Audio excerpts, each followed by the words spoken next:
Ser podcast.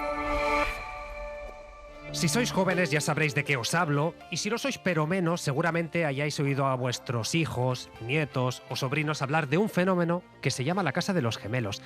Se trata de una especie de gran hermano de juguetes rotos que se emite en plataformas como YouTube y Kick y que no tiene prácticamente nombres ni filtros. Algo que se traduce pues en insultos, en violencia, en comentarios racistas y homófobos, en humillaciones, en una exhibición del abuso de alcohol, en definitiva, en una serie de contenidos que están totalmente prohibidos en los canales convencionales de televisión, pero no en estas plataformas que para los jóvenes ya son prácticamente más convencionales que las televisiones de toda la vida.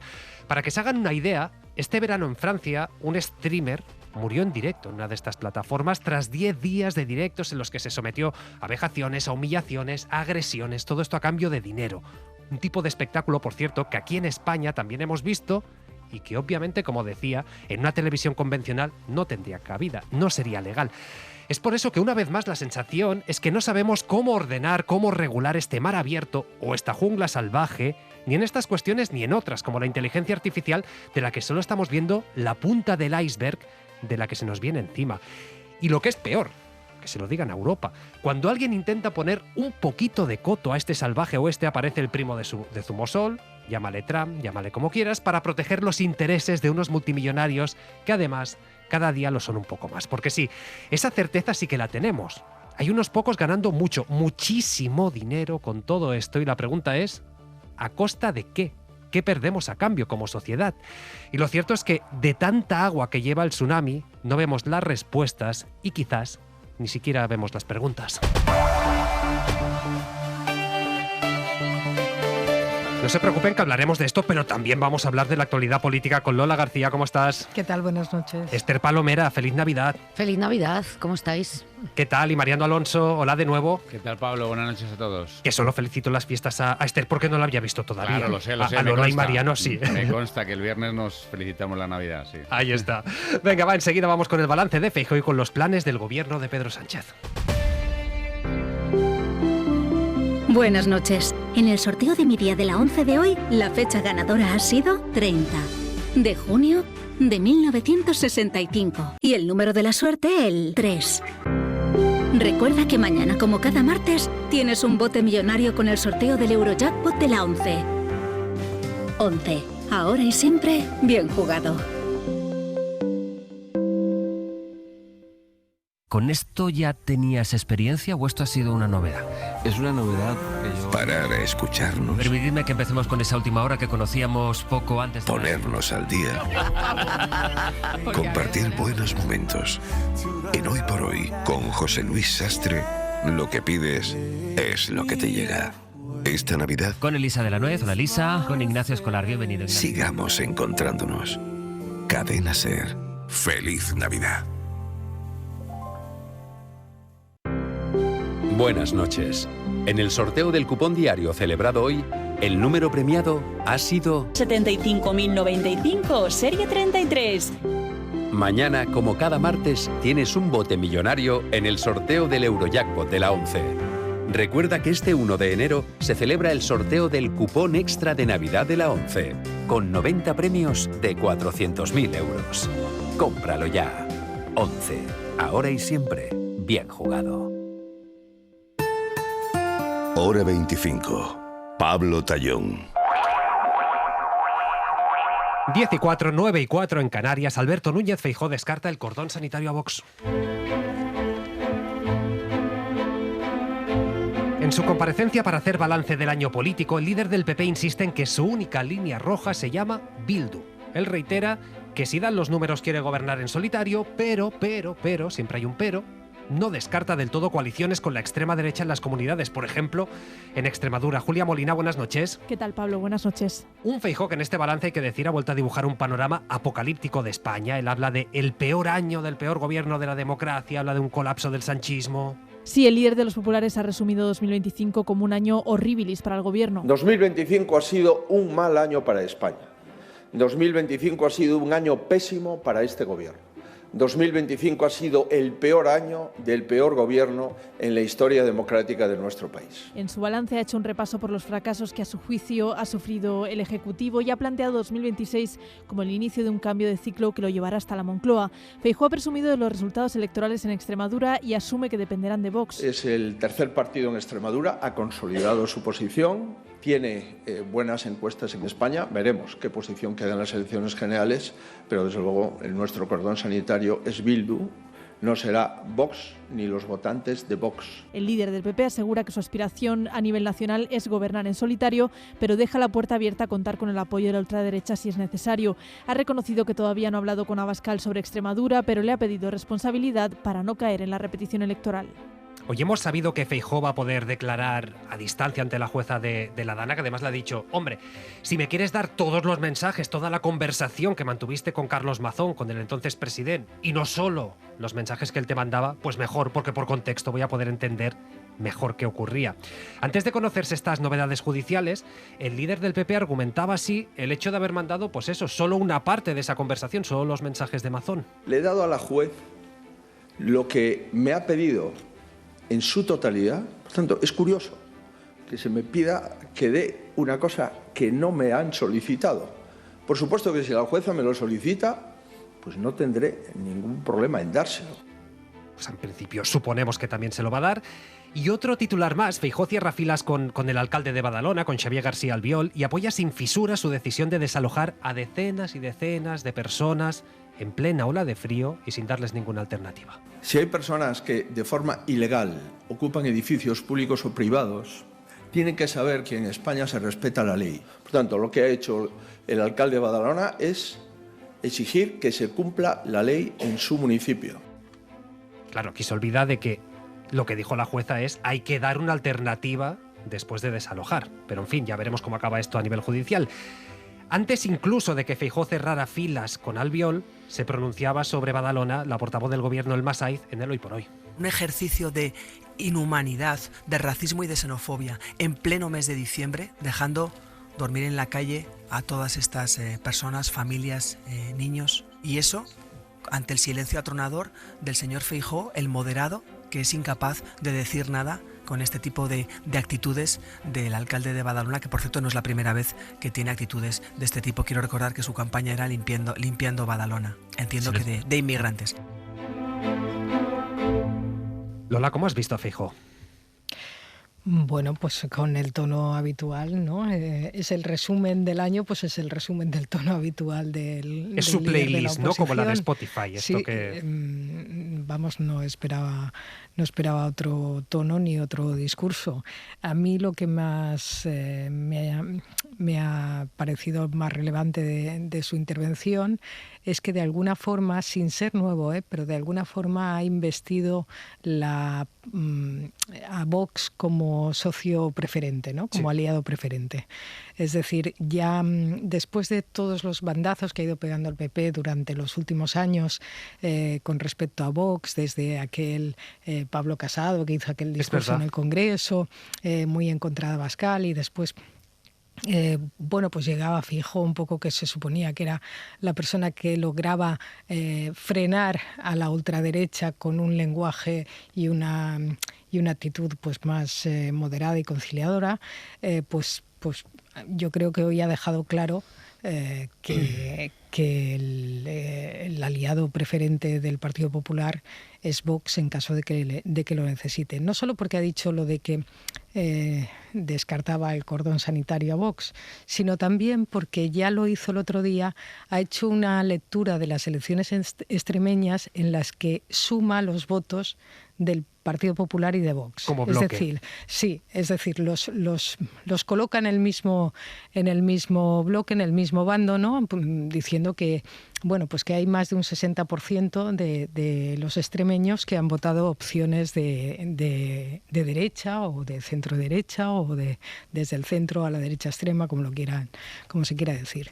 De la misma forma, pues que hay un cierto paralelismo, ¿no? De la misma forma que Sánchez habla pues del gobierno progresista, pues yo creo que ahora ya se ha institucionalizado la posibilidad de una alianza de derechas de forma parece una obviedad, pero de una forma ya más explícita por parte de Feijóo. Mariano, yo te he visto preguntar en esa rueda de prensa, ¿a ti te ha sorprendido el hecho de que ya abracen la alianza con Vox como la única natural? Porque incluso se ha llegado a descartar el Partido Socialista como opción. El sanchismo es el enemigo a derribar, Vox es ya el aliado del PP de manera oficial.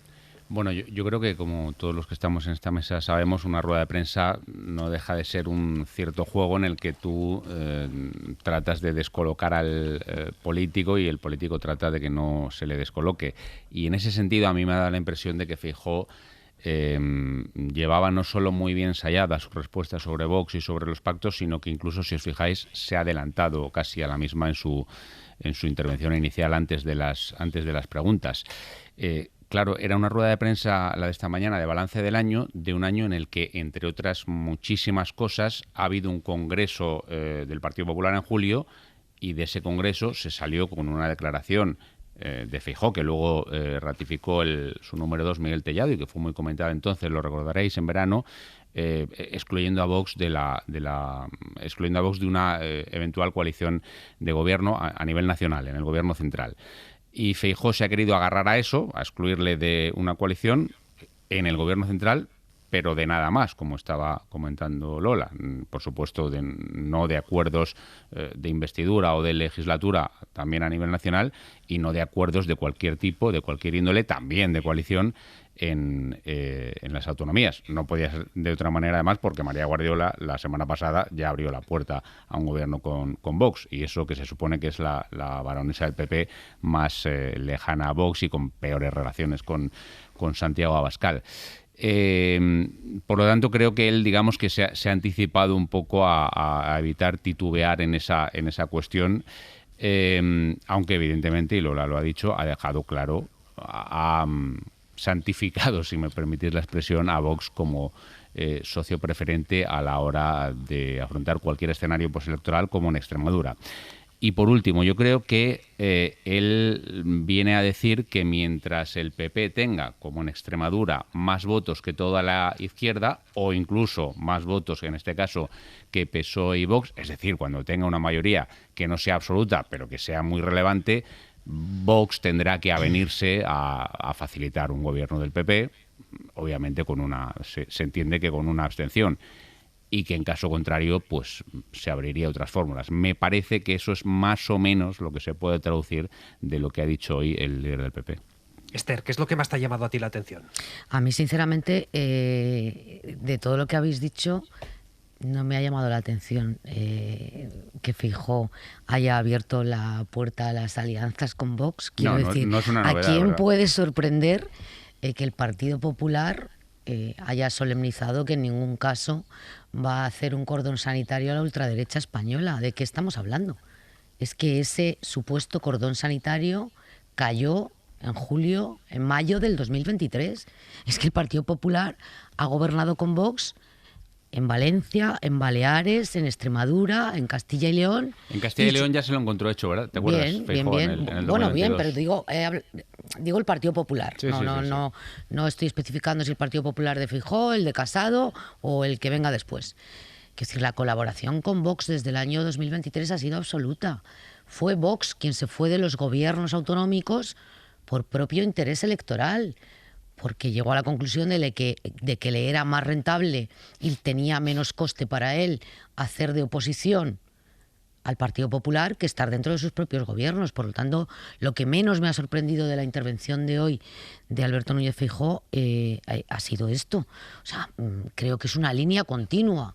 El supuesto Feijóo moderado que llegó a Madrid, para quienes creyeran en esa figura de moderación y de consenso, no ha hecho este recorrido para prescindir de Vox, no ha abrazado parte del ideario político de Vox para prescindir o dejar en la cuneta a Vox, sino para colaborar con Vox, porque sabe perfectamente que le necesita y sabe que sin Vox no puede sumar no va a llegar a la Moncloa si no es con la suma de Vox. Por lo tanto, esto de las comunidades autónomas sí, pero en el gobierno central no. No. Si en julio de 2023 Alberto Núñez Feijóo hubiera sumado con Vox, Vox hubiera estado dentro del gobierno y Abascal hubiera sido vicepresidente del gobierno, como lo será en el 2027 o cuando el presidente del gobierno tenga bien disolver las Cortes y convocar elecciones. Si esa suma da una mayoría absoluta, no tengo ninguna duda de que esto se va a producir.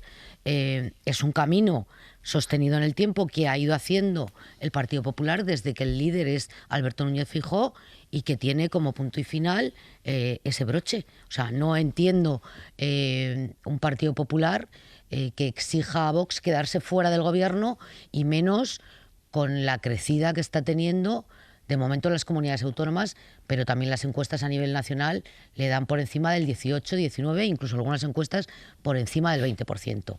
Por lo tanto, yo creo que hay que hacer un ejercicio de realismo y decir, esto está aquí ya. Primero porque ya lo han experimentado las comunidades autónomas y segundo porque no hay otra fórmula de gobierno, no hay otra alternativa al gobierno que hay hoy más que la suma del Partido Popular y Vox. Y respecto al resto de la comparecencia, creo que hemos visto al mismo Feijóo hiperbólico, inflamado y apocalíptico que llevamos viendo desde al día siguiente que Pedro Sánchez formara gobierno. Esto tampoco es ninguna novedad. Pero por encontrarle algún punto novedoso a su comparecencia, a mí me ha sorprendido y muy negativamente ese punto de deshumanización del inmigrante y esa negación de los derechos humanos de una forma tan rotunda. Porque él ha dicho, en este país se cumple la ley. Claro, los inmigrantes tienen que cumplir la ley, pero también las administraciones públicas. Y si en el local donde estaban hacinados los inmigrantes había problemas de seguridad o de salubridad, le correspondía al Ayuntamiento de Badalona resolver eso antes de llegar al extremo que ha llegado en plenas Navidades y deshumanizando a los seres humanos y negándoles los derechos humanos más elementales. Pues es precisamente por este tipo de afirmaciones que el gobierno de Sánchez dice que sí, que la comparecencia de Feijóo ha sido xenófoba, ha sido falta de propuestas, dice también apocalíptica. Un gobierno, hay que decir, el gobierno central, que no solo ve posible aguantar sin presupuestos, esto ya lo había dicho el propio presidente, sino también aprobar medidas sin pasar por el Congreso. Y en ese sentido lo ha avanzado El País y la SER le puede contar nuevos detalles. Ana Fernández Vila, buenas noches. ¿Qué tal, Pablo? Buenas noches. Pedro Sánchez pidió en noviembre a sus ministros que elaboraran una lista de propuestas sociales, disruptivas, sin rango de ley, con las que el Ejecutivo pueda recuperar la iniciativa, pues eso, sin pasar por el Congreso, Ana. El Gobierno mantiene su determinación de agotar la legislatura, pero no se lleva a engaño. Sacar leyes cada vez es más difícil por el alejamiento de los socios, cada vez mayor ahora que ha arrancado el ciclo electoral. Con la derrota histórica en Extremadura, los socialistas han visto además confirmada su sospecha de que su electorado está muy desmovilizado. Así que la consigna de Sánchez a sus ministros es hacer todo lo posible para demostrar que seguir en la Moncloa es útil para los ciudadanos, que les renta, como dijo él mismo en la campaña extremeña, para frenar las políticas regresivas, dicen, de los gobiernos del PP y Vox en las comunidades. Y eso pasa no solo por la agenda legislativa, sino por usar todas las herramientas a su alcance, impulsar medidas, aunque sea sin rango de ley, pero lo suficientemente llamativas para lograr marcar la agenda. Hay cuestiones que no necesitan un rango de ley. Hay mucho que se puede hacer para mejorar la vida de la gente y que tiene, por ejemplo, un rango reglamentario, que son medidas que no tienen que ser convalidadas por el Congreso de los Diputados. Eso no las convierte en malas medidas, todo lo contrario. Así justificaba hoy en Hoy por Hoy la portavoz Thelma Sainz lo que Sánchez le pidió en noviembre a sus ministros a través de su gabinete en una reunión convocada para planificar el 2026, según explican a la SER fuentes de Moncloa, pero que tuvo lugar al constatar que estaban perdiendo la iniciativa que habían logrado recuperar a la vuelta del verano, por ejemplo, con las medidas que lanzaron para blindar el aborto, como el requerimiento a Madrid para elaborar la lista de médicos objetores. Son este tipo de medidas de corte social, explican en Moncloa, y cierto carácter simbólico, las que creen que les pueden servir para movilizar a su electorado y para argumentar por qué creen que la legislatura no tiene que acabar aunque no logren sacar unos nuevos presupuestos. De ninguna manera. Tenemos mucho por delante. Seguir desplegando, por ejemplo, un escudo social como el que estamos haciendo. Se ha afanado Saiz por defender que la legislatura es viable y ha garantizado que presentarán las nuevas cuentas en el primer trimestre, aunque no tengan posibilidades de prosperar. Gracias, Ana, todo esto en un gobierno de coalición donde las aguas, hay que decir, no están del todo tranquilas. Josué Coello, buenas noches. ¿Qué tal, Pablo? Buenas noches. Y es que en Sumar están molestos después de que el Consejo de Ministros haya autorizado a Airbus a comprar material militar a Israel. El Ministerio de Defensa, en cambio, alega que no estamos hablando de armas, sino de material tecnológico y que, hombre, que si no se adquiriera se estarían poniendo en riesgo muchísimos puestos de trabajo en España. Sí, ha sido un año donde las diferencias entre los socios de gobierno por el embargo de armas a Israel han sido notorias y el año, como no podía ser de otra manera, terminará con las mismas discrepancias, porque los ministros de Sumar, según nos confirman fuentes de la formación, presentaron objeciones en el último Consejo de Ministros a la activación de esta cláusula que permite saltarse el embargo de armas a Israel. Una decisión aprobada por el Consejo de Ministros que permite el envío de material de defensa y doble uso israelí para la empresa Airbus. Una decisión que, según el Ministerio de Margarita Robles, evitó el menoscabo de los intereses nacionales, entre ellos el interés económico. Unos argumentos que la ministra explicaba en Televisión Española, pero que no convencen a Sumar. En este caso, la compañía Airbus, para poder exportar determinados materiales y para poder seguir el trabajo pues, de determinados proyectos industriales, de aviones, el A400 o el C295, necesitan esa tecnología israelí, pero con una finalidad, como digo, industrial, comercial, de exportación. Y para nada está relacionado con el ámbito de las armas. Presentar una objeción es la única vía formal que tiene Sumar para expresar su rechazo a las decisiones del Consejo de Ministros. Y la del pasado martes no ha sido la única presentada sobre este asunto en el último año. Un embargo de armas a Israel, Pablo, que ha tensado tanto a la coalición que incluso se planteó la posibilidad de que los de Yolanda Díaz abandonasen el gobierno. Lola, ¿te lo crees? Que estuvieran a punto, sí. No, no me lo creo, porque en este tema ya ha habido bastantes situaciones en las que podían haberlo hecho y no lo han hecho.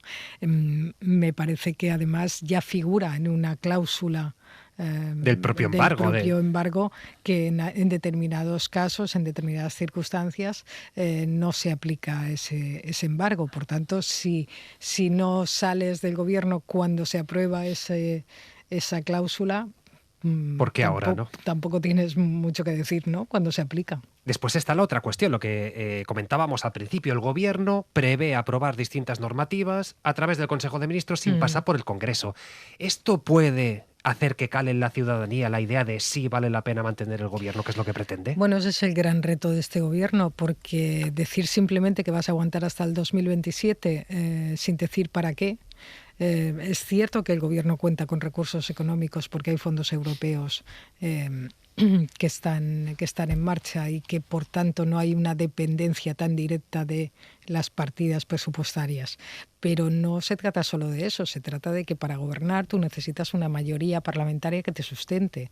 Y precisamente esta petición se produce en noviembre y el 6 o 7 de noviembre fue cuando Junts dejó claro que rompía con el gobierno, y no digamos ya pues las muestras que ya venía dando también Podemos, ¿no?, de que no formaba parte de un bloque de mayoría asegurado. Por tanto, es normal que el gobierno busque una agenda social que le permita pues convencer a sus votantes de que vale la pena continuar. Y es también lo que le estaba pidiendo Sumar en la última reunión que mantuvo Yolanda Díaz con el presidente del gobierno hace muy poco. El recuperar la iniciativa. Justo después del penúltimo Consejo de Ministros, para también ejercer un revulsivo respecto a todos los casos de corrupción, de acoso sexual, que van a seguir dando que hablar. Es decir, eso una vez que está en el ámbito judicial no se va a parar y por tanto va a seguir dando que hablar. Si tú no tienes nada en la agenda política con lo que contrarrestar eso, pues realmente lo que no se puede quedar el gobierno es en el aguantar por aguantar. Lo que pasa, Mariano, es que por un lado, no sé si es contradictorio que el gobierno intente hacer calar este discurso del ganamos votaciones en el Congreso a pesar de lo que ha dicho Junts, no dejamos de aprobar leyes a pesar de las amenazas de Junts, y en paralelo saber que activan un plan para poder seguir aprobando normativa sin pasar por ese Congreso, asumiendo pues la falta de mayoría. Sí, claro, es que yo creo que esta es una de las cosas que queda al descubierto con la información que adelantaba el colega José Marcos hoy en El País, que habéis contado aquí. Efectivamente da la impresión de que permanentemente desde Moncloa se intenta hacer de la necesidad virtud. En verano se dijo que bueno, que ya no había una mayoría estrictamente progresista, que había una mayoría variable, que era evidentemente una manera de atraerse a Junts. Pero cuando ya Junts ha roto a final de año, y es una de las noticias de final de año, pues ahora digamos que salen con estas, ¿no? Bueno, pues da la sensación de que el gobierno va de manera permanentemente atropellada ante la evidencia de que no hay una mayoría para gobernar de la manera, digamos, ordinaria. Y no vamos a recordar aquí lo que dijo el propio Pedro Sánchez de que o sí lo vamos a recordar, de que un gobierno sin presupuestos era como un coche sin gasolina. Pero hay otra cosa que ha dicho Lola que a mí me parece importante. Esto de la iniciativa, de tomar medidas sociales para llevar la iniciativa y que no sé si se olvide o se supere la negra página de la corrupción o de las cuestiones de los abusos sexuales que afectan a algunos cargos socialistas, esto ya se dijo, Esther Palomera lo recordará perfectamente, en verano, para superar el caso Cerdán y para superar el caso Salazar. Y, hombre, una iniciativa social, por muy buena que sea, no ataja el caso Salazar, por ejemplo, si luego resulta que no está atajado en sí mismo, ¿no? Y tampoco ataja pues que en verano era Cerdán el que estaba en la cárcel, pero ahora es José Luis Ábalos, ¿no? Da la impresión de que el gobierno quizás se resiste a entender, y en esto también incluyo al socio de coalición, a Sumar, que estas dos cuestiones van por realidades paralelas, que es compatible que se hable de las dos cosas y que es compatible que la ciudadanía esté preocupada por las dos cosas, por las cosas del comer, si queréis, simplificando, y por las cosas de, pues en fin, de la decencia, de la ejemplaridad, de lo edificante o no edificante en la vida pública, que no en vano fue uno de los leitmotivs fundamentales, bueno, el leitmotiv fundamental con el que llegó este presidente hace 7 años a Moncloa. Esther, ¿se puede notar esta mejoría en la vida de los ciudadanos solo con el concurso del Consejo de Ministros, sin el Congreso de los Diputados? Bueno, yo es que tengo dudas de cuáles pueden ser esas medidas sociales disruptivas, rompedoras, o qué fórmulas pueden utilizar, porque la inmensa mayoría de ellas tienen que pasar por el Congreso para ser convalidadas, y ahí el Gobierno vuelve a carecer de la mayoría suficiente para la convalidación. No sé de qué medidas pueden estar hablando, sinceramente lo desconozco, el alcance que pueden tener, y yo creo que en este momento sería absurdo negar que el Gobierno está en una situación política, parlamentaria y electoral muy crítica. Entonces yo más bien creo que, a pesar de este anuncio, vamos a ir en el próximo inicio de curso político a un choque de trenes incluso mayor del que hemos asistido entre los bloques desde el inicio de la legislatura. ¿Todavía más? Yo creo que el Gobierno está decidido a salir a la ofensiva, no estar a la defensiva, y que independientemente de que intente aprobar decisiones que tengan que ver con la vida cotidiana de la gente, que esto ya digo que va a ser muy complicado, vamos a ir a un choque ideológico absoluto. Yo creo que Extremadura ha supuesto un baño de realidad para el Partido Socialista y para el Gobierno, a pesar de las particularidades o las especificidades que tiene el resultado de Extremadura, tanto para el Partido Socialista como para el conjunto de las formaciones políticas, pero sí ha sido un baño de realidad. Desde luego no se espera que en Aragón vayan a tener un resultado muy halagüeño, tampoco en Castilla y León, y mucho menos en Andalucía. Por lo tanto, yo creo que la situación es crítica y que vamos a ir al choque ideológico. Y luego, además, hay un necesario análisis de, bueno, si se puede gobernar sin presupuestos y se puede gobernar sin el apoyo parlamentario. Lola decía algo que a mí me parece muy interesante. Tendrá que explicar para qué. Ya no tanto el cómo, sino para qué. quiere seguir gobernando si no cuenta con el apoyo parlamentario y carece de presupuestos, ¿no? Por lo tanto, yo creo que la situación es tremendamente crítica y más allá de que el gobierno intente hacerse, o el presidente del gobierno, trampas en el solitario, yo creo que hemos entrado en tiempo de descuento de la legislatura. Lo que no me atrevo a decir, aunque alguna vez lo he dicho, que las elecciones podrían ser en otoño del 2026, creo que una vez que pase este carrusel de elecciones autonómicas, si el Partido Socialista no mejora en los resultados de las comunidades autónomas, va a ser muy difícil que el presidente del gobierno siga empeñado en llegar hasta 2027.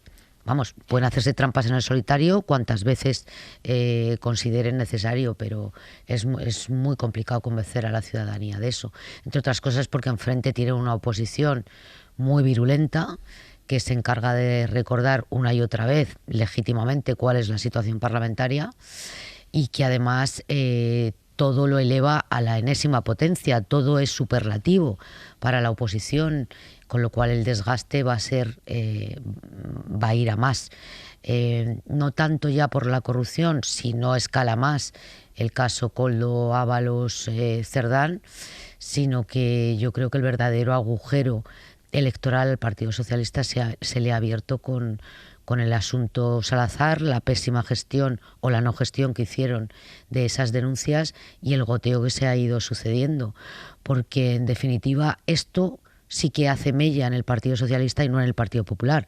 Que, dicho sea de paso, esto del acoso sexual no tiene que ver solo con unas siglas o con una organización política, es algo transversal.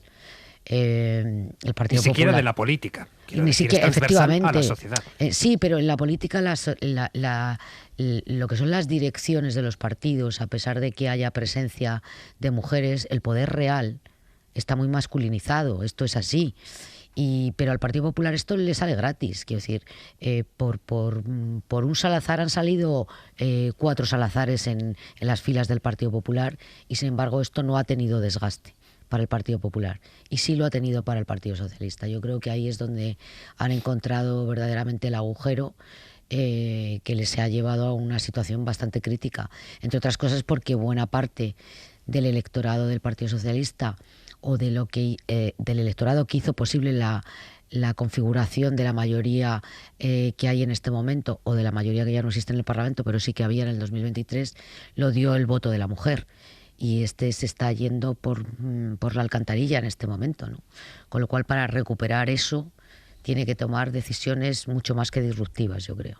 Lola, ¿querías apuntar? Sí, no, volviendo al tema de esa petición a los ministros, yo creo que tiene mucho que ver con la palabra disruptiva, que es horrorosa, por cierto, pero que enlaza con una de las cosas que decía Esther de ir al choque ideológico, ¿no? Yo creo que se trata más de poner sobre la mesa medidas que puedan provocar pues rechazo por parte de la derecha y confrontar ideológicamente más que medidas que realmente se vayan a aplicar. Claro, el problema es que eso, quien esté muy informado de la política, un oyente de Hora 25, lo va a saber apreciar, pero un ciudadano de a pie que ponga las noticias un ratito y poco más, pues seguramente no lo perciba. Entonces, como estrategia, si no mejora la vida de un grueso de gente, pues estas estrategias son para unos cuantos. El debate solamente llega así, es la espuma, ¿no? de lo que ocurre. Y sobre todo, perdón Pablo, que el goteo de algo tan, eso sí que es disruptivo, la corrupción, los escándalos, el ver salpicadas a personalidades públicas muy importantes, y en este caso muy cercanas por lo menos a Moncloa, incluido el señor Salazar, yo creo que eso difícilmente tiene competencia en el impacto en la ciudadanía. Por lo demás decía... Bueno, pero Salazar no tiene impacto en la ciudadanía porque fuera una persona importante para la ciudadanía, sino porque efectivamente estaba en el núcleo de decisión. Eso digo. Porque era un gran desconocido para el ciudadano. Sí, me expreso mal. Eso digo, que efectivamente el ciudadano ve, aparece un señor que no sabe quién es efectivamente, pero que descubre que estaba muy cerca de los núcleos de poder, y en el caso de Ábalos Cerdán, pues es también es lo contrario, personas muy relevantes que tienen un gran impacto. Pero decías una cosa, Esther, que Sánchez tiene que convencer a los ciudadanos, o algo así has dicho, de llegar al 27, pero como tú bien sabes, mucho mejor que yo, tiene que convencer también a su partido, porque en el 27 hay municipales y autonómicas, y esta película ya se vio en el 23. En el 23 muchos territorios y muchos dirigentes importantes, incluso algunos que hoy están como premio de consolación, entiendas esto entre comillas, sentados en el Consejo de Ministros, vieron cómo la dinámica nacional arruinó su poder territorial.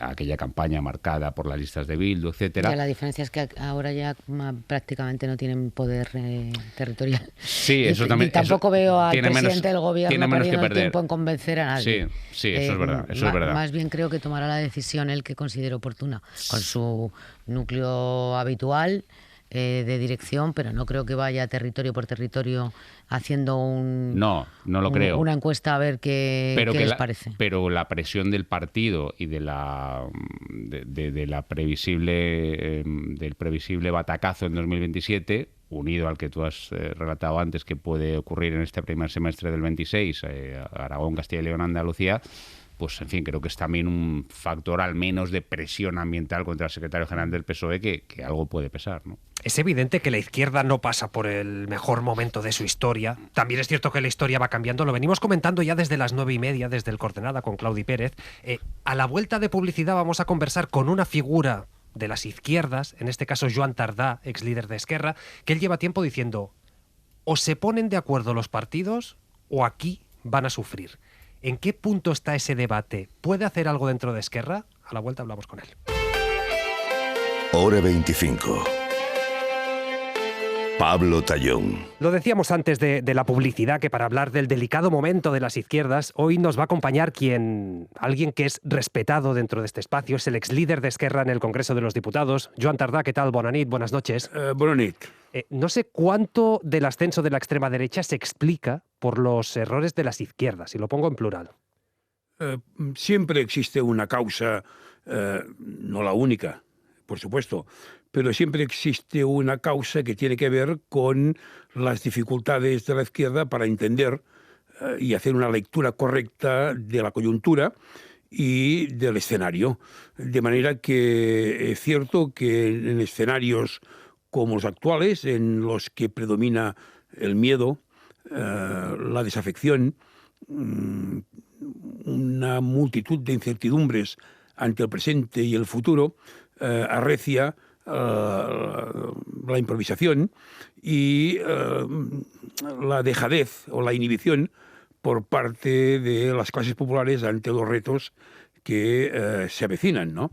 De manera que cuando la izquierda no sabe leer la tempestad que cae y la que va a caer, entonces la derecha se aprovecha de ello. De manera que sí, es un clásico, razón por la cual todavía se entiende menos que, atendiendo a la experiencia histórica, las izquierdas, en este caso, continúen perseverando en esta enfermedad.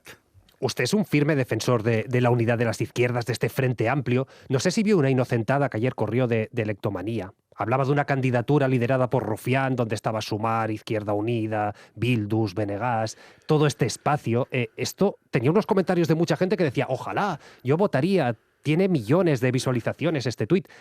¿Esto es posible, señor Tardá? Lo cierto es que creo que a las izquierdas transformadoras o a la socialdemocracia radical, como mínimo, nos interesa que no gobierne el Partido Popular conjuntamente con Vox. Creo que esto es de cajón. Considerar que son idénticos el Partido Socialista y el Partido Popular es un reduccionismo intelectual y un infantilismo político extraordinario. Nos interesa que el Partido Socialista Obrero Español gane las elecciones, o al menos que sea posible revalidar, y quizás sería más interesante que la correlación de fuerzas fuera un tanto más favorable a las izquierdas, pero revalidar el escenario que hizo posible la investidura de Pedro Sánchez. De manera que sí, yo estoy convencido que el republicanismo catalán, sin ningún titubeo, entiende que el Partido Socialista Obrero Español, que Pedro Sánchez debería intentar llegar al fin de la legislatura.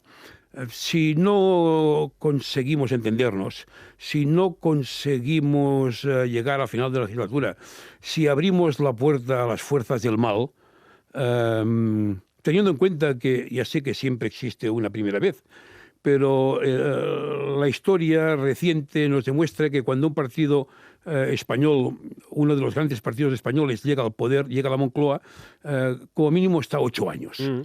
Bien, no nos podemos permitir que PP y Vox esté en la Moncloa 8 años a partir del 2027, porque el precio que pagaríamos las clases populares y la manera como el nacionalismo español ya despertaría la bestia fascistoide, creo que sería de una gran irresponsabilidad. Para evitar que se abran esas puertas del mal, porque haya adelanto electoral o no, tiene que haber elecciones en los próximos años.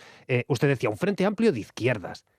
¿Es contemplable eso? Desgraciadamente tengo la impresión que no será posible porque el nivel de enfrentamiento que hay entre Sumar, Izquierda Unida y Podemos me avergüenza. Tengo la impresión que no han entendido nada. O no lo digo con ánimo de dar lecciones a nadie, porque Esquerra Republicana tampoco somos, no somos un ejemplo de partido pacífico, ¿no? Porque tenemos un historial de cisiones y un mundo convulso, ¿no? De manera que no lo digo con ánimo de ejemplarizar nada, ¿no?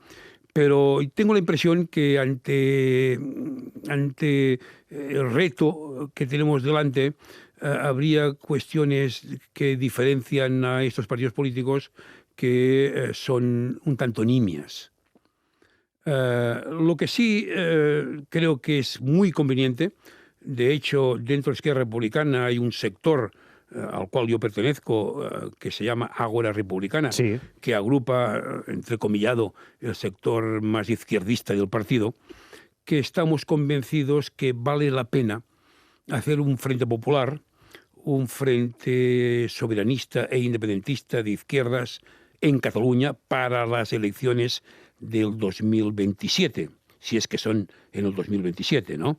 Yo creo que sí, creo que hay que ir a construir frentes populares. En este caso, nosotros intentaremos convencer a la dirección de Esquerra Republicana, intentaremos convencer a las bases de Esquerra Republicana, nuestras bases, que en el año 2027 todas las fuerzas que están a la izquierda del PSC, es decir, Comuns, CUP, Esquerra, comunistas, todos deberíamos ir en una misma candidatura, porque además sería el preámbulo de aquello que deberíamos hacer al año siguiente, en el 2028, cuando finalice la legislatura catalana, es decir, en las elecciones catalanas del 2028, repetir la experiencia. Ha llegado el momento de los frentes amplios o de los frentes populares, porque ahora, es cierto, la polarización ideológica o política que se da en los parlamentos, de hecho, reflejan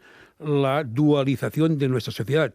Nunca pocos habían tenido tanta riqueza y nunca tantos habían tenido tan poca. De hecho, hoy día ya hablamos del precariado, esta clase social que trabaja para tener la nevera tan solo medio llena, ¿no? Claro, la dirección nacional de su partido dijo, esto yo no lo veo. Usted, como miembro de este Ágora Republicana que citaba, de este corriente, ¿tiene capacidad para forzar una consulta y que sean los militantes quienes decidan sobre eso? ¿Este escenario es contemplable? Bien, nosotros ahora, a partir de este año, lo que haremos es introducir este debate dentro del partido, en las bases del partido. De hecho, Ágora Republicana es un sector ya reconocido. Y lo que desearíamos, y sabemos que esto ya está ocurriendo, es que este mismo debate también se diera dentro de la CUP y se diera dentro de Comuns. Yo creo que es un debate que irá creciendo, irá a más. De hecho, creo que solamente hay una objeción. que es la que proviene de una realidad. Las nomenclaturas de los partidos a veces les cuesta mucho salir de las zonas de confort. Es un tema de marca, me está diciendo. Sí, no, es un tema de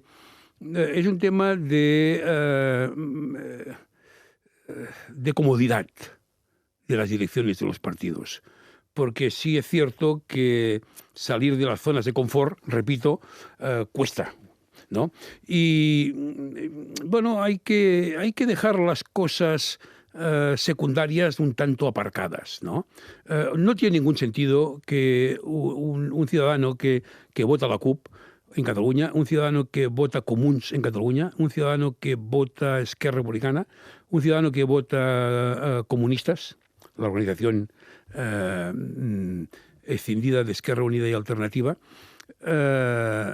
hoy día tengan que optar por listas distintas. No tiene ningún sentido. Creo que ha llegado el momento de dejarnos de tonterías. ¿Esto quiere decir consulta a la militancia cuando dice que la militancia decida? Sí, hay unos... Bien, igual si convencemos a la dirección no hará falta, porque entonces Pero eso se ve complicado. Sería la misma dirección.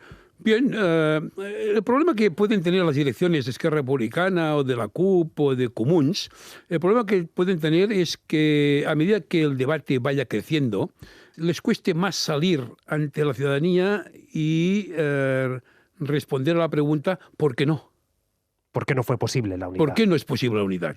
Sería bueno que en Aragón, ahora por ejemplo, este debate también lo hicieran, o en otras nacionalidades del Estado español, ¿no? Quizás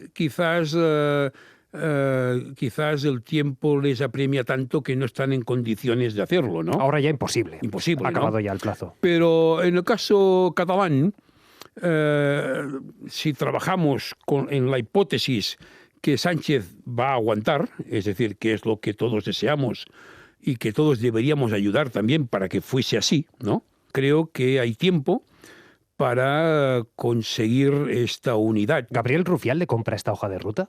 Yo coincido totalmente con Gabriel Rufián, él coincide conmigo.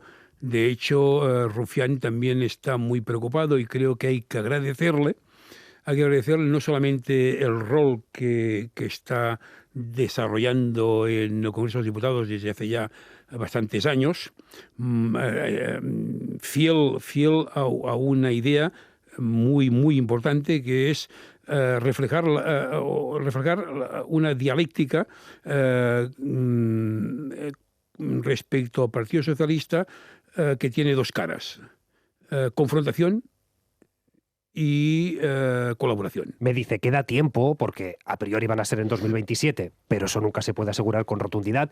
No sé con qué calendario trabaja, lo digo porque un proceso de este tipo es complicado. Me decía primero, si puedo convencer a la dirección, lo haremos de forma fácil. Si no, habrá que convencer a la militancia, incluso celebrar una consulta. Bueno, ¿se plantean tiempos? Convencer a la militancia y la dirección es lo mismo. Es lo mismo, pero no es... Bueno, a veces no dice lo mismo. No, pero por supuesto, sería más provechoso y más rápido, porque además tampoco sabemos si Sánchez convocará en el 2026 o en el 2027, ni tampoco sabemos bajo qué parámetros ni en qué contexto, ¿no? Pero ve a Junqueras rectificando, porque hasta ahora ha dicho Esquerra va a ir con las siglas de Esquerra y ya está. Junqueras no dijo esto. Junqueras dijo, ante la idea de Rufián, que repito, Rufián tuvo el acierto de poner el elefante dentro de la habitación, y fue suficientemente listo como para no concretar más, porque tampoco se puede concretar más, porque es evidente que son los partidos españoles, son los partidos de la izquierda española los primeros que deberían responder sobre la necesidad o no de ir juntos ante una convocatoria electoral en el 2027, ¿no?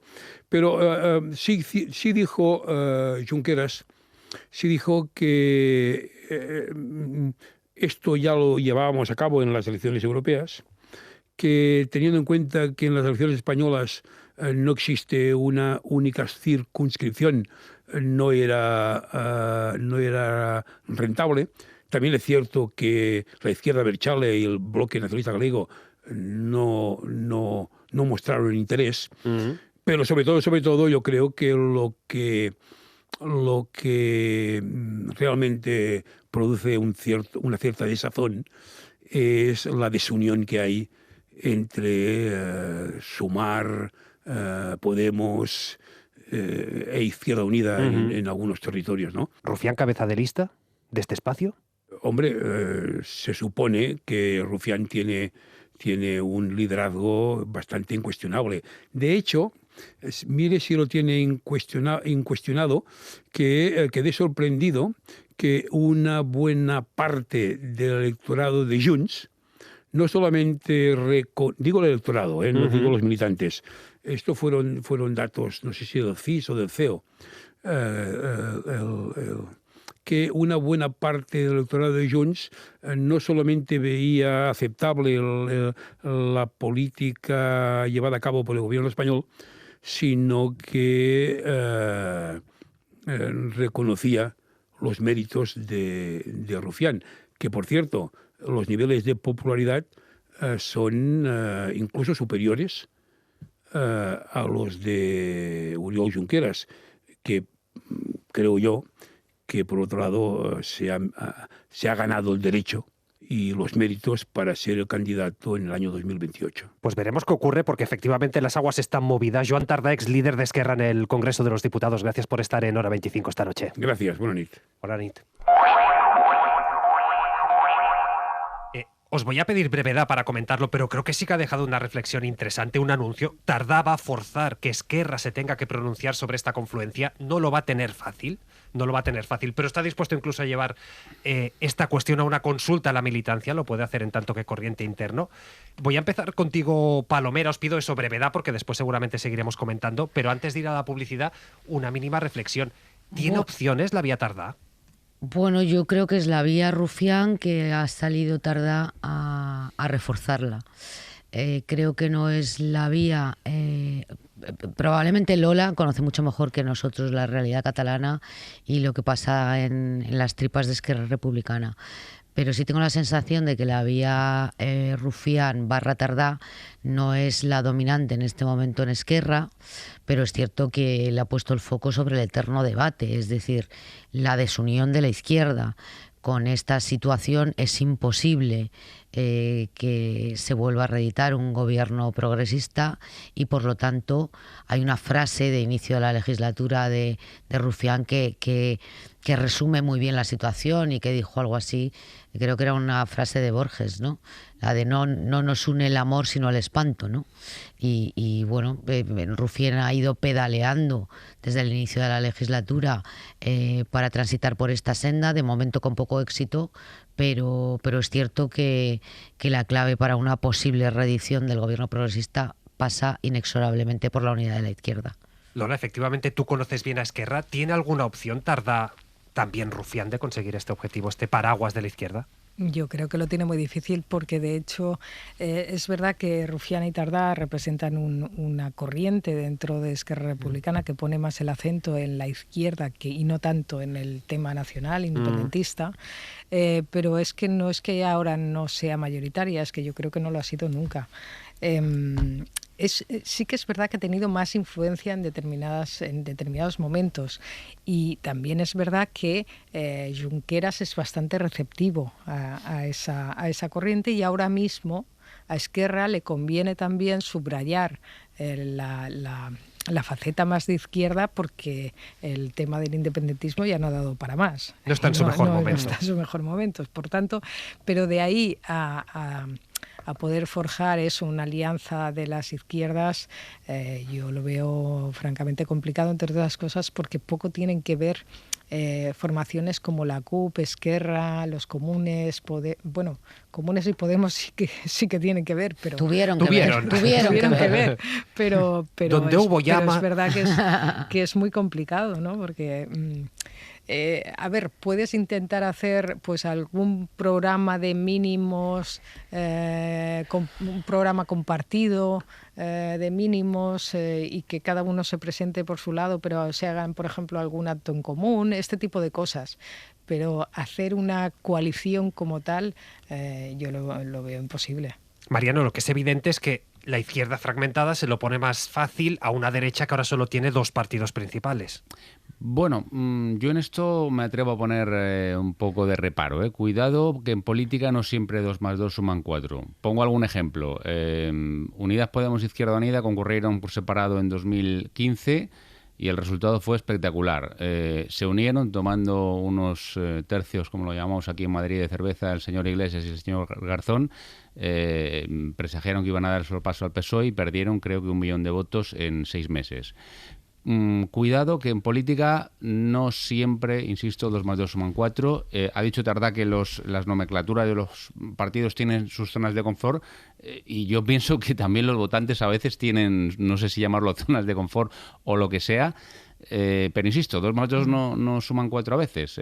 Incluso Aquí pasó con Junts pel Sí, que cuando se unieron nada menos que Esquerra Republicana y Convergencia, ¿no? Por ejemplo, que totalmente. No y no salió como esperaba. No salió como esperaba. Venga, va, faltan 2 minutos para las 11, para las 10 en Canarias. Hora 25. Pablo Tallón. Venga, va, seguimos con Lola García, Esther Palomera, Mariano Alonso. Ahora actualizábamos toda la información internacional que viene intensa, como de hecho todo el año viene siendo intensa la información internacional. Mariano, esta paz en Ucrania, que parece que llega pero que se aleja, que otra vez volvemos a ver desde lejos después de que Rusia le diga a Zelensky: has atacado una residencia del presidente. En fin, qué difícil. Pues sin duda muy difícil. A mí dejadme decir que casi, en fin, me ha emocionado ver que... emocionado quizás es un término muy fuerte, pero bueno, me parece un avance positivo que alguien que siempre se manifiesta en términos tan simplistas en general, pero sobre todo sobre la realidad internacional, como Donald Trump, parezca haber entendido, en fin, a fuerza de años y de golpes, que las cosas no se solucionan en un día, como él mismo dijo ayer en la comparecencia con Zelensky, ni son fáciles de solucionar en el ámbito internacional. Bien que lo está viendo desde el puesto de mando. Efectivamente, digamos que el año terminaba bien con esa comparecencia ayer con el presidente ucraniano, que desde luego dejaba muy atrás aquella astracanada, aquella bronca impresentable que le echó a principios de este año, yo creo que fue en marzo o en abril, a Zelensky en la Casa Blanca, pero evidentemente lo estáis contando en apenas 24 horas. Las zonas de oscuridad han vuelto sobre el conflicto ucraniano. Yo a largo plazo veo muy difícil un acuerdo, incluso sobre esos 20 puntos que ya están encima de la mesa, porque veo muy difícil el acuerdo a nivel territorial, porque ni Ucrania ni Rusia van a ceder en sus respectivas posiciones ya ganadas, porque Rusia, nos guste o no, quiere, y casi me atrevería a decir que necesita una salida al mar, y estamos hablando de Crimea, porque naturalmente hablar de una eventual entrada de Ucrania en la OTAN, pues es casus belli para Putin. Se está hablando ahora de una especie de que los ucranianos tengan el paraguas de la OTAN con el artículo 5, pero sin pertenecer a la organización. Parece cuando menos una idea un poco rara, un poco extemporánea, y también está la planta nuclear de Zaporilla por el medio, que evidentemente es otro punto estratégico pues muy importante, ¿no? Todo ello unido a un Zelensky, no nos engañemos, que ha perdido parte de su magia, esa imagen de gran héroe resistente con la que irrumpió hace 4 años. Bueno, pues ha tenido que enfrentarse a la erosión del tiempo, a la corrupción que ha afectado a uno de sus más estrechos colaboradores, al hecho de que parece que se resiste a convocar unas elecciones, aunque evidentemente es muy difícil convocar unas elecciones en plena guerra, efectivamente. Pero bueno, es verdad que se ha erosionado un poco la imagen de Zelensky, Y por desgracia, pues Putin tiene un aliado en la Casa Blanca que obviamente antes no tenía. Pero bueno, ya digo que me alegro que por lo menos alguien tan primario en su parecer y en sus maneras de manifestarse como Trump haya entendido que las cosas en la mesa de los adultos, si me permitís la analogía, son un poco más complejas que decir aquí llego yo, aquí estoy yo y lo voy a arreglar todo en 24 horas, incluso como ha llegado a decir sobre este conflicto, ¿no? Claro, Esther, lo que pasa es que eso es el Trump de hoy. A lo mejor el Trump de mañana vuelve a ser ese Trump de bravuconada. Bueno, es que recordemos que cuando tomó posesión dijo que a él las guerras le iban a durar 24 horas. Que hoy diga eso, a mí sinceramente no me produce ninguna emoción, Mariano, sino que me produce espanto. Me produce espanto pensar que nos hemos vuelto inmunes a la barbarie y que esto lleve tanto tiempo enquistado. Y me produce espanto que Trump siempre se posicione del lado de los atacantes, tanto en el conflicto de Ucrania como en el conflicto como en la guerra de Israel. Me produce espanto que nos venda permanentes y falsos alto el fuego que luego no llegan a ninguna parte, porque en Gaza se sigue bombardeando, Israel sigue bombardeando el territorio gazatí. Y en Ucrania no se ve el final, por mucha reunión en Mar-a-Lago o donde quiera recibir el presidente de los Estados Unidos a Zelensky y a su amigo Putin, que yo creo que no tiene ningún interés hasta no doblar el pulso a los ucranianos en acabar con esta guerra absolutamente infame. Y sí, a mí me produce mucho espanto que nos hayamos inmunizado ante tanto horror y tanta barbarie. Lola. Bueno, yo creo que estamos encallados en el tema territorial, que al final es lo sustancial para que unos u otros puedan decir que esto les ha servido para algo, ¿no? Yo creo que Putin quiere todo el Donbass, incluso zonas a las que no ha llegado a conquistar militarmente, porque recordemos que lleva 4 años y ni siquiera ha podido hacerse con todo el Donbass, y que Ucrania no está por la labor y por tanto bueno, pues ni Rusia ni Ucrania tienen ahora mismo una ventaja estratégica que permita augurar que esto acabe pronto, o es una decisión de que esta es la oportunidad de en algún momento que haya cesiones por ambas partes, o esto se puede eternizar pues mucho tiempo, ¿no? Entonces no es una cuestión de que Trump se erija en mediador y invite a Mar-a-Lago a no sé quién, a no sé cuántos. Es que al final, si no hay una voluntad de que ha llegado el momento de aprovechar esta coyuntura para ceder por ambas partes y llegar a un acuerdo, pues va a ser muy difícil. Pues lo veremos, porque no hay que perder de vista efectivamente lo que estáis comentando, que es que en medio de lo que hablamos son de ciudadanos corrientes como ustedes que nos están escuchando, que llevan sufriendo una guerra años y que ahora mismo no tienen una perspectiva. Ahora son las 11:15, las 10:15 en Canarias. Vamos a volver a España y vamos a volver con un tema que ha avanzado esta mañana nuestro compañero Javier Bañuelos. Javier Bañuelos, buenas noches. ¿Qué tal, Pablo? Buenas noches. Y es que resulta que este año España ha batido el récord de detenciones relacionadas con el yihadismo, es decir, desde los atentados del 11M no se alcanzaba una cifra tan alta. Y claro, la pregunta, Bañuelos, es ¿por qué hay que preocuparse? Bueno, el riesgo cero no existe, pero conviene dejar claro, Pablo, que pese a estos datos, la amenaza yihadista como tal no ha crecido. La amenaza sigue siendo la misma, sigue activo en nivel 4 de 5 de alerta antiterrorista. Ese nivel sigue vigente, aunque ahora mismo en Navidad es cierto que se mantiene en nivel 4 reforzado.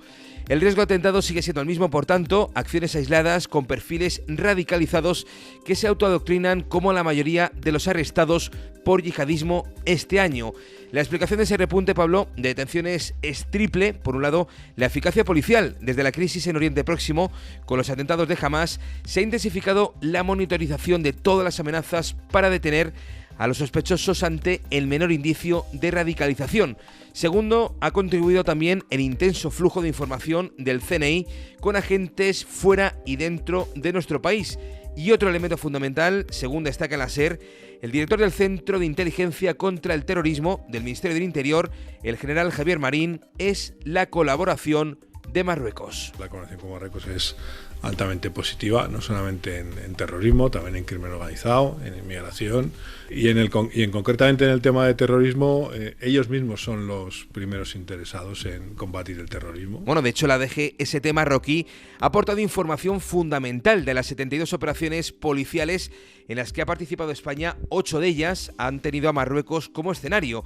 Aquí en España la mayor parte de los detenidos se concentran por este orden en Barcelona, Madrid, Valencia y Melilla. Otra de las preocupaciones que se mantienen es que la radicalización ya no solo se busca a través de espacios físicos, como por ejemplo mezquitas o prisiones. Desde hace años el Daesh está priorizando también, Pablo, la captación online con un objetivo prioritario: perfiles jóvenes y manipulables. Y aquí juegan un papel clave los videojuegos. El gaming, los videojuegos, efectivamente son un espacio de encuentro, en el que sobre todo acceden la gente joven, los adolescentes, y donde es un sitio idóneo para introducir este tipo de mensajes que les pueden captar, que les pueden radicalizar. Bueno, y no solo, los videojuegos son un nicho de radicalización yihadista. El Centro de Inteligencia contra el Terrorismo, ojo Pablo, ha retirado este año cerca de 2.000 contenidos terroristas diseñados de manera específica para menores que estaban alojados en plataformas digitales como Facebook, Instagram, TikTok, YouTube, X o Pinterest. Oye, y te escuchaba esta mañana contar que ha habido muchos detenidos, sí, pero que de estos muy pocos siguen en prisión. ¿Esto cómo se explica, Bañuelos?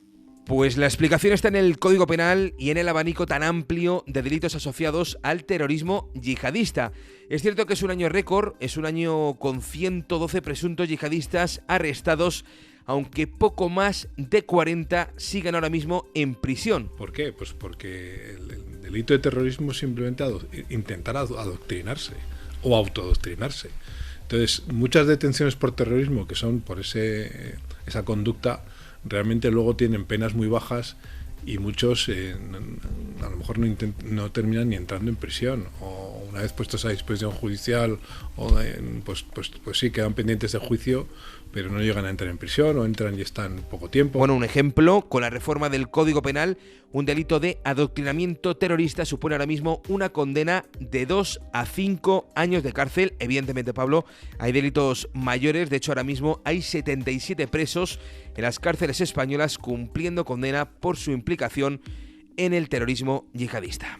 Claro que es un tipo de terrorismo que preocupa al CNI, es obvio, pero luego también es curioso porque están preocupados por el terrorismo de extrema derecha. Sí, no es un fenómeno exclusivo de España. De hecho, la amenaza en otros países europeos es aún mayor, pero las fuerzas y cuerpos de seguridad del Estado no bajan la guardia en nuestro país ante ese riesgo del terrorismo de extrema derecha. Nos preocupa en cuanto a que ideologías como el aceleracionismo, que ha inspirado sobre todo este grupo, el The Base, pues sí que vemos que es un fenómeno que en Europa está presente, que conviene seguir de cerca. Por eso, desde hace tiempo, ese terrorismo de extrema derecha que ha atentado, por ejemplo, en Estados Unidos, en Alemania o en Noruega, ha irrumpido de lleno en el radar de los máximos responsables de la lucha antiterrorista. Somos el punto nacional de contacto y participamos frecuentemente en reuniones en el Knowledge Hub for Prevention of Radicalization en la Unión Europea, donde se sigue de cerca todos los fenómenos de radicalización, de extremismos. Y obviamente es algo que seguimos, que observamos. Es decir, vigilancia máxima. De hecho, el Grupo de Prevención de Radicalización vigila a grupos de extrema derecha como por ejemplo Núcleo Nacional, aunque su nivel de amenaza no llega a esa guerra racial que pretendía imponer la célula del grupo de The Base que la policía desarticuló hace tan solo unas semanas en Castellón.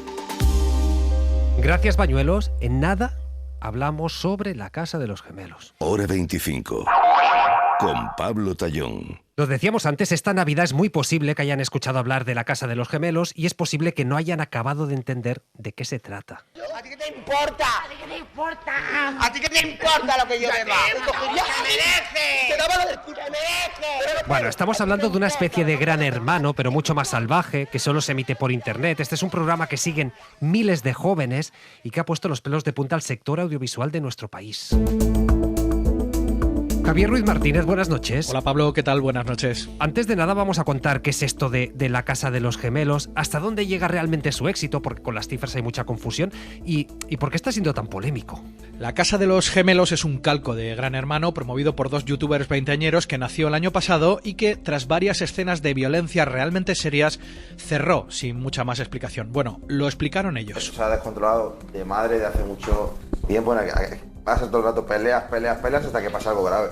Y aún así, este año han vuelto a abrir, con mayor dosis de exceso en todos los sentidos. Han vuelto los gritos, el desfase, las peleas. Sobreactuada.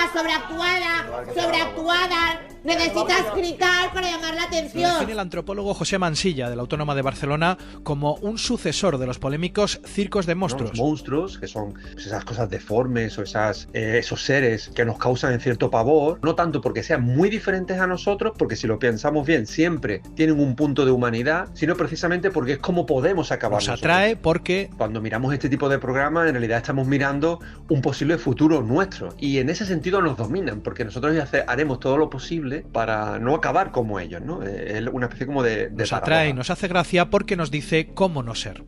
Hay que decir que las cadenas tradicionales se han quejado, y lo más nuevo es que la Asociación de Usuarios de la Comunicación ha pedido a la Comisión Nacional de la Competencia que investigue si este show de los gemelos incumple o no la ley audiovisual, que no sé, Javi, cómo justifican la petición. La asociación habla de agresiones físicas y verbales, de consumo de alcohol y borracheras, de comentarios homófobos y discriminatorios o de situaciones tremendamente escatológicas. Todos esos comentarios están regulados por ley y serían, dice, impensables en las televisiones convencionales. La Ley de Comunicación Audiovisual habla de respeto a la dignidad humana, prohíbe la incitación a la violencia o la discriminación, y este formato, explica la asociación, se salta todas las normas. Recuerda además la asociación que ha estado emitiéndose sin calificación por edad durante los primeros 10 episodios. Ahora que lo hace sí, pero con un aviso mínimo.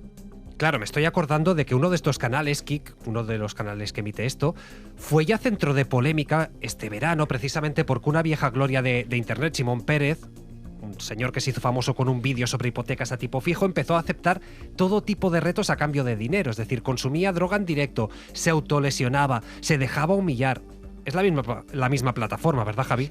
Así es, el Economista contó en una entrevista en La Sexta. Yo ahora mismo estoy quebrado, estoy viviendo de la mendicidad digital. Que ha sido capaz de aceptar cualquier tipo de reto en esa plataforma, Kik, a cambio de dinero. 200 euros y tiró una impresora por la ventana. Se rapó las cejas primero por 1.000 euros. Cuando le crecieron, le ofrecieron 200 y también lo hizo. La tercera ya fue mucho más barato. Solo costó a la persona que estaba al otro lado de la pantalla 80 euros que Simón Pérez se rapara las cejas. Como insiste el antropólogo Mansilla, estas redes se han convertido en un desfile de monstruos, pero cada vez hay más gente mirándolos. Nos queda poco tiempo, pero sí que me gustaría comentarlo. Esther, ¿qué hacemos ante esta realidad que existe, a la que muchos somos ajenos, pero que está ahí y que seguramente hijos, nietos, sobrinos, amigos están consumiendo masivamente? Bueno, pues para empezar, controlar a las plataformas, a las grandes plataformas. Ya sé que no se pueden poner puertas al campo, pero desde luego tampoco ha habido una voluntad política decidida para controlar esto. Y luego me parece un ejercicio de cinismo, dicho sea de paso, lo de las televisiones comerciales, porque algunos de estos comportamientos los hemos visto en programas de televisiones comerciales, donde hemos asistido a auténticas barbaridades que han llegado hasta los tribunales de justicia. Creo que más bien lo que les mueve a las televisiones comerciales es un interés económico más que otra cosa, pero bueno, esto me parece sencillamente una barbaridad a la que en algún momento habrá que ponerle freno de alguna manera y legislar al respecto. No sé cuál es la fórmula, no sé cuál es la solución, pero cada vez hay más descontrol. Antes, en la entrevista que hacía el compañero a las fuerzas y cuerpos de seguridad, que hablaban del terrorismo yihadista y cómo hay nuevos métodos de captación a través de las plataformas de Facebook, de Instagram, de TikTok. Bueno, pues en algún momento habrá que poner o cerrar estas plataformas, ¿no? Y determinados contenidos. No sé, la verdad es que da bastante miedo. La sensación, Mariano, es que vamos siempre tarde con la tecnología. Esto tiene una parte de lógica, porque siempre llega y después te adaptas, pero en este caso ya hace mucho que parte de la ciudadanía consume audiovisual solo en este tipo de plataformas y no estamos sabiendo llegar en cuanto a legislación. Bueno, y cada vez no solo la gente más joven. Yo mismo consumo mucho YouTube porque en YouTube hay cosas maravillosas. Hora 25. Entre otras. Destacadamente Hora 25. No, pero yo creo que con las nuevas tecnologías se han limado muchas barreras y eso es bueno porque hay gente que con muy pocos medios puede hacer contenidos muy buenos, incluso contenidos periodísticos, pero evidentemente esto que estamos viendo, esto tan perturbador que acabamos de escuchar, es la otra cara de la moneda. Ahora bien, yo estoy totalmente de acuerdo con Esther. Aquí nos rasgamos las vestiduras cuando un formato como el de Gran Hermano, que a mí no me ha hecho gracia nunca, ya en sí mismo es, digamos, el huevo de la serpiente. Meter a 15, 20, no sé cuántas personas eran en una casa para que en última instancia, en fin, se den de bofetadas dialécticamente o no, pues ya es, digamos, crear un caldo de cultivo propicio para que, degenerando, todo termine en esto que hemos oído. Que, por cierto, yo tampoco los cortes de sonido que he oído ahora, a simple vista, tampoco los sabría distinguir de una edición ordinaria del programa Gran Hermano, la verdad. Lo que pasa, Lola, que sí que se ve, por ejemplo, concursantes absolutamente alcoholizados, violencia verbal, física, se tiran cosas, es decir, ¿a ti te preocupa esto que está pasando? Hombre, claro, es que además yo creo que, bueno, esto es un caso particular, pero en general tenemos un problema con la regulación de este tipo de plataformas y de sus contenidos. A mí siempre me ha resultado muy peculiar que los medios de comunicación seamos responsables de los comentarios de nuestros lectores las noticias. Es decir, si en los comentarios a nuestras noticias se vierten, pues no sé, incitación al odio, es el medio el responsable. Por tanto, tenemos que tener unos controles para evitar que eso se produzca. Y siempre me ha resultado curioso que, claro, las redes sociales no se consideran medios de comunicación, con lo cual no hay absolutamente ningún tipo de regulación, y cuando la Unión Europea, por ejemplo, quiere aplicar alguna, enseguida vienen estos, me ha gustado mucho la palabra de Claudi Pérez antes, de los tecnocésares, sí. Que ejercen la influencia, la gran, enorme influencia que tienen sobre un gobierno como el de Estados Unidos, y inmediatamente Estados Unidos pues intenta chantajear a la Unión Europea para que eso no se produzca. Totalmente. Pero vamos, es que no nos queda otro remedio, porque es que si no vamos a tener problemas sociales muy graves si no se aplican pues las normas que garantizan la convivencia físicamente y digitalmente. Pues veremos qué ocurre, porque efectivamente hay mucho poder económico acumulado en personas que tienen muchos intereses en este tipo de plataformas, de redes sociales. Regularlo no va a ser fácil, pero en fin, eso ya lo dejamos, y eso para el 2026. Lola García, Esther Palomera, Mariano Alonso, buenas noches, gracias, feliz entrada de año igualmente a los tres. Para no perderte ningún episodio, síguenos en la aplicación o la web de la SER, Podium Podcast o tu plataforma de audio favorita.